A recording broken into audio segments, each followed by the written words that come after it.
আপোনালোকৰ মনত এটা সপোন আছে যে আমাৰ ঘৰখনকো আমি থিয় কৰাব পাৰিম নেকি, মোৰ ল'ৰা ছোৱালীকো মই ডাক্তৰ ইঞ্জিনিয়াৰ বনাব পাৰিম নেকি, মোৰ ল'ৰা ছোৱালীকো মই শিক্ষিত কৰিব পাৰিম নেকি। যোৱা 5 বছৰ মই অসমৰ মুখ্যমন্ত্ৰী হিচাপে মহিলাসকলৰ ছোৱালীৰ এই সপোনবিলাকক বাস্তৱত ৰূপায়িত কৰাৰ কাৰণে চেষ্টা কৰিছো। আজি আমাৰ অসমত মহিলাসকল নিজৰ ভৰিৰ ওপৰত নিজে থিয় দিব পাৰিছে আৰু ঘৰত মহিলাৰ সন্মান বাঢ়িছে। আজি ঘৰখনত মহিলাগৰাকীক বোজ বুলি নাভাবে, ঘৰত মহিলাগৰাকীক এতিয়া লক্ষী বুলি মানিবৰ কাৰণে সকলো বাধ্য হৈছে। ছেপ্টেম্বৰ মাহত মই এনেই কোৱা নাই, ছেপ্টেম্বৰ মাহত মই অৰুণোদয় দিয়া নাছিলো। যেতিয়া গাঁৱত যাওঁ পুৰুষবিলাকে মোক সোধে, ভাই অৰুণোদয় কেতিয়া দিব মামা? তেতিয়া মই ভাবিলো অৰুণোদয়টো মহিলাহে পাব লাগে, পুৰুষবিলাকে কিয় মাত দিয়ে? তেতিয়া মই 2-এজনক সুধিলো, এই ওচৰটা আহিলে অৰুণোদয়টো কিয় লাগে? এনেকে চুলিত ধৰে আৰু একো নকয়। তেতিয়া মই বুজি পালো যে অৰুণোদয় আমাৰ ঘৰত মহিলাসকলৰ সন্মান বঢ়াইছে। 8 তাৰিখৰ পৰা হাজবেণ্ডে খবৰ লয়, এই অৰুণোদয় আহিলে নাই, লয় নে নলয় খবৰ? 10 তাৰিখে খবৰ লয় নে নলয় অৰুণোদয় আহিলে নে নাই? কিয়?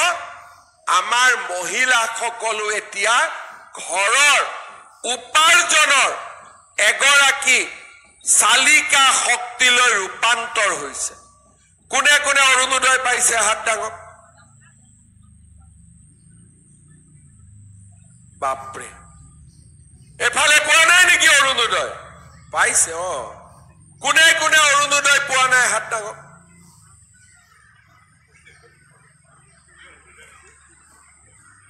এই যে হাত দাঙিছে ঘৰৰ ভিতৰত এজনে পাইছে নাই অৰুণোদয়? যাৰ পৰিয়ালটোৱে পোৱা নাই তেওঁলোকে হাত দাঙক। কম এতিয়া। যি নহওক অভয়াপুৰীত মই আজি আৰু 3000 অৰুণোদয় দি থৈ যাম, যাতে নোপোৱা মহিলাখিনিকো আমি দিয়াৰ ব্যৱস্থা কৰিব পাৰো। আৰু 3000 ইতিমধ্যে আমি অভয়াপুৰীত আমাৰ অৰুণোদয় আঁচনিৰ জৰিয়তে, ইয়াতো MLA ক'ত শুই আছে খবৰে নাই, শুই আছে হয়নে নহয়? খবৰ আছে নেকি MLA? আজিৰ মিটিঙতো অহা নাই। আমাৰ অৰুণোদয় আঁচনি 19,683 গৰাকীয়ে পাই আছে। DCয়ে মোক কৈছে যে অভয়াপুৰীত 3000 নহয় ছাৰ, নতুনকৈ 3400 মহিলাক আমি অৰুণোদয় দিম। তাৰমানে 400 আৰু বেছি পালে, 3400। এই অৰুণোদয় আঁচনি 1250 টকা হ'ল। চাউল বিনামূলীয়াকৈ পালো। 20 কেজিও যদি চাউল পাওঁ, ঘৰত 800 টকা 1000 টকা আহিলে। কলেজত ল'ৰা ছোৱালীৰ এডমিশ্যনৰ দায়িত্ব আমি ললো। ছোৱালীজনীয়ে কলেজত এডমিশ্যন ললে, নিযুত মইনা আঁচনি আমি দিলো। জ্যেষ্ঠজনে বৃদ্ধ পেঞ্চন পালে, সৰু ল'ৰা ছোৱালীয়ে চাইকেল পালে, আৰু পঢ়াত ভাল ৰিজাল্ট কৰিলে স্কুটি পালে।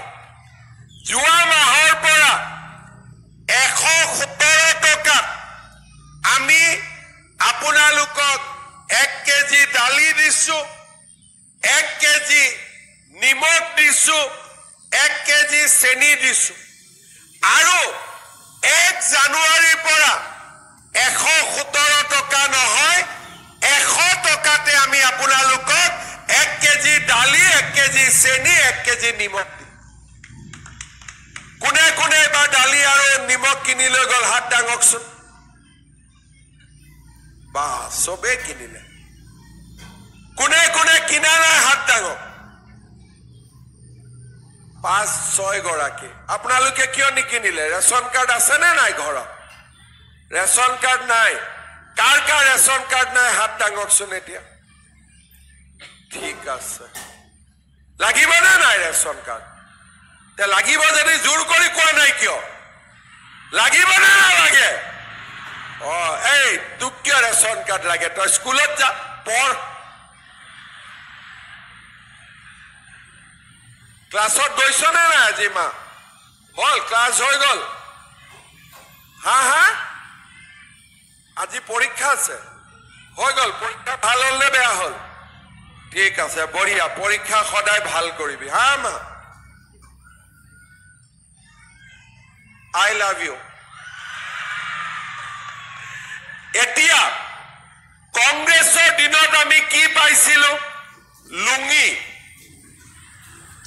ধুতি সূতা কম্বল আঠুৱা আমাৰ দিনত আমি কি পাইছো অৰুণোদয় মহিলা উদ্যমিতা আৰু কম দামত দালি নিমখ চেনি আৰু বিনামূলীয়া চাউল কৃষক সন্মান নিধি বেমাৰ হলে 5 লাখ টকালৈকে বিনামূলীয়া স্বাস্থ্য লগতে 9ৰ ছোৱালী লৰাৰ কাৰণে চাইকেল ভাল ৰিজাল্ট কৰিলে স্কুটি আজি আপোনালোকে চিন্তা কৰক যে ক'ত আমি লুঙি আৰু ধুতিক লৈ বহি আছিলো আজি আমি কিমান দূৰ আগুৱাই যাব পাৰিছো এতিয়া আমি সিদ্ধান্ত লৈছো যে 1 জানুৱাৰীৰ পৰা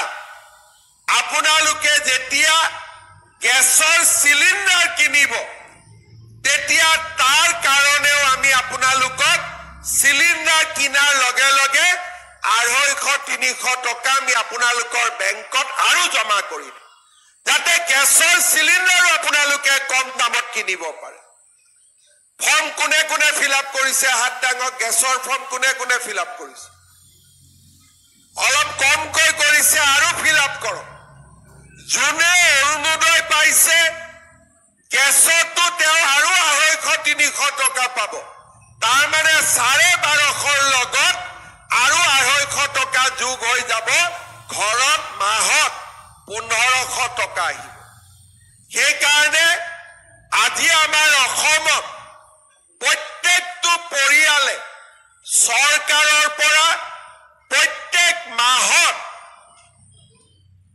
2000 টকাৰ পৰা 5000 টকালৈকেও পাব আৰম্ভ কৰিছে আমাৰ জ্যেষ্ঠসকলে মোক কৈ আছে যে অলপ বৃদ্ধ পেঞ্চনটো বঢ়াই দিব লাগে 2 এদিনতে মই বৃদ্ধ পেঞ্চনৰো বঢ়াই দিম আকৌ লৰাবিলাকে লগ পালে কয় যে মামা মইনা আঁচনিটো দিলে এবাৰ বাবু আঁচনি এটা দিয়ক তো বাবু আঁচনি এটাও 1 জানুৱাৰীৰ পৰা মই দিব গৈ আছো যাতে বাবুসকলেও এটা আঁচনি পায় এই বাবু আঁচনিৰ নামটো মই দিয়া নাই লৰাবিলাকে নিজে নিজে নামটো দি দিছে যে মামা বাবু আঁচনি দিয়ক তাৰ মানে অসমত আমি দৰিদ্ৰ আৰু মধ্যবিত্ত পৰিয়ালসকলক যাতে কোনো কষ্ট নোহোৱাকৈ জীৱন নিৰ্বাহন কৰিব পাৰে তাৰ কাৰণে আজি আমি চেষ্টা কৰিছো আৰু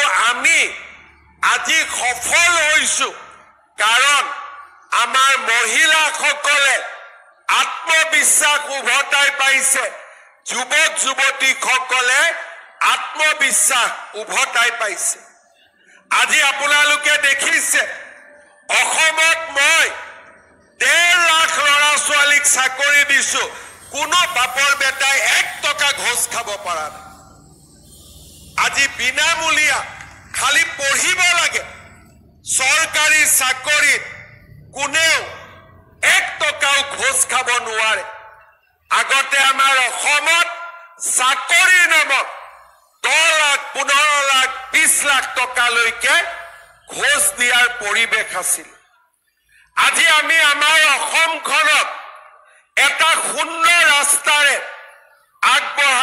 লৈছো আৰু আমি সফল হৈছো মহিলাসকল আজি সন্মানৰ অধিকাৰী হৈছে অহা 25 তাৰিখে আমি আৰু এখন নতুন আইন আনিম আইনখন কি আমাৰ বহুত মহিলা মই বিয়া হলো দুদিন পিছত মোৰ হাজবেণ্ডে আৰু এটা বিয়া কৰাই আনে 3 দিন পিছত আৰু এটা বিয়া কৰাই আনে এগৰাকী ঘৈণীয়েক থাকোতে চাৰিটা বিয়া কৰাই লয় এইবাৰ আমি সিদ্ধান্ত লৈছো কোনোবাই যদি ঘৰত এগৰাকী পৰিবাৰ থাকোতে দ্বিতীয়জনীক যদি বিয়া কৰাই 7 বছৰ জেলত যাব লাগিব 7 বছৰ জেলত যাব লাগিব কোনবাই কৈছে যে হিন্দুসকলে তোমাৰ হ'ব মুছলমানসকলো জেলত যাব লাগিব নেকি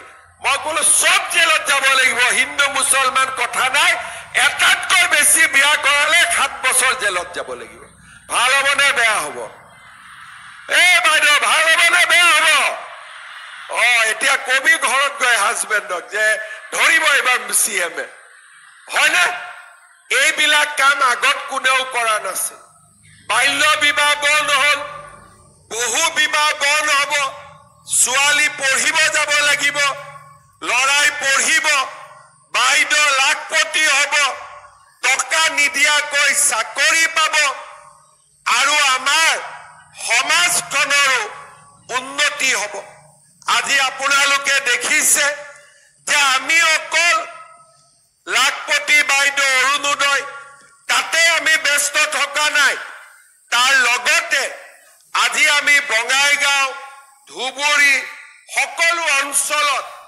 আমি সমানে উন্নয়নমূলক কামসমূহ আমি কৰি গৈ আছো আজি আমাৰ অভয়াপুৰীত 23,000 মহিলা উদ্যমিতা পাইছে 29,683 অৰুণোদয় পাইছে 2,772 গৰাকী ছোৱালীয়ে নিযুত মইনা পাইছে ঔডুবিৰ মাজেৰে যোগীগোপাৰ পৰা বঙাইগাঁও ৰাস্তাৰ কাম চলি আছে তালগুৰি বাসুগাঁও শহীদ বেদীৰ ৰাস্তাৰ কাম চলি আছে আমাৰ 4খনকৈ ডাঙৰ দলঙৰ কাম চলি আছে আজি আমাৰ ৰঘুনাথ মন্দিৰ গণেশ মন্দিৰৰ নিৰ্মাণৰ কাম চলি আছে অলপ পিছতে আমি ৰাণী অভয়েশ্বৰীৰ প্ৰতিমূৰ্তি স্থাপন কৰিম আৰু অহা বছৰৰ ভিতৰতে আমাৰ বঙাইগাঁও মেডিকেল কলেজৰ কামো আৰম্ভ হৈ যাব আজি বিল্ডিং প্ৰায় শেষ ইঞ্জিনিয়াৰিং কলেজৰো নিৰ্মাণৰ কাম শেষ আজি আমি মাত্ৰ আৰম্ভ কৰিব লাগে আপোনালোকে আমাক আশীৰ্বাদ কৰিব এনেকৈ যাতে আমি আমাৰ ৰাজ্যখনৰ উন্নয়নৰ বাবে কাম কৰি যাব পাৰো